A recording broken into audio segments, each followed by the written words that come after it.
It was Christmas Eve when her call came. Her voice was deceptively light. "We're keeping it small this year," my mother-in-law said, each word polished and sharp. "Just family, family is important." That word, family, always carried an edge with her. I sat across from my nephew, his tiny fingers tracing shapes on a napkin. A snowman, maybe? His mother's smile flickered in his eyes, the same way my sister's had before she died. Then came her instruction. "Only the real grandchildren. Don't bring him." I didn't respond. I only listened to the silence after, the way it swelled with her satisfaction. I hung up and sent a single word in a text. "Understood." Then I sat, staring at the blinking Christmas lights, their soft glow cutting across the quiet room. My nephew looked up. "Uncle, are we going to Grandma's tomorrow?" I smiled gently. "No, buddy, Grandma's busy." He nodded, trusting and small, unaware of the cruelty behind that word busy.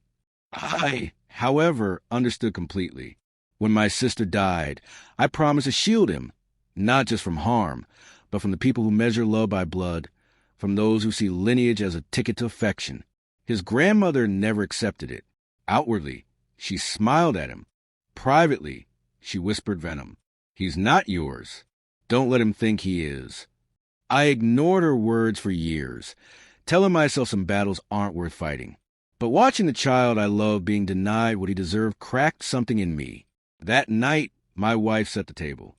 2 plates, 2 glasses of wine. She smiled faintly, a practiced ghost of warmth.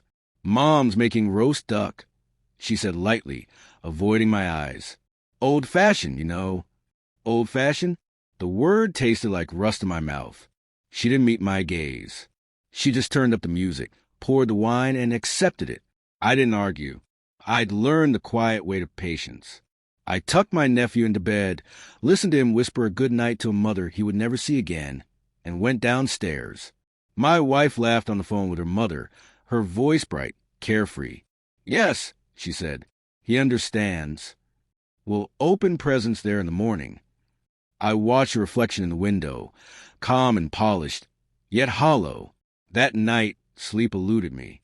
I made lists of what mattered or what didn't, and her name kept sliding from one column to the next. At 2 a.m., I wrote a message, then deleted it, then rewrote it, each word deliberate. I scheduled it for 9 a.m. on Christmas morning. I wrapped her mother's gift carefully. Small, metallic, symbolic, painfully so. Morning arrived. My wife left early, humming in red, while I stayed behind with my nephew. We built a snowman in silence, the world frozen and still around us. By noon, the message was sent. A photo arrived from my wife, her mother opening the gift. First joy, then confusion. The box held not perfume or jewelry, but her own phone, borrowed, copied, and set to call me automatically, relentlessly. 56 missed calls later, frozen screen, every call marked, every call unanswered, and beneath my number, the label I added, "The boy's dad." Her voice trembled when she called. What is this?" I kept calm. "It means every second you ignored him. Every second you chose cruelty over humanity." "Are you threatening me?" she hissed. "No," I said. "I'm reminding you." She hung up. My wife called next, frantic and defensive. I stayed silent.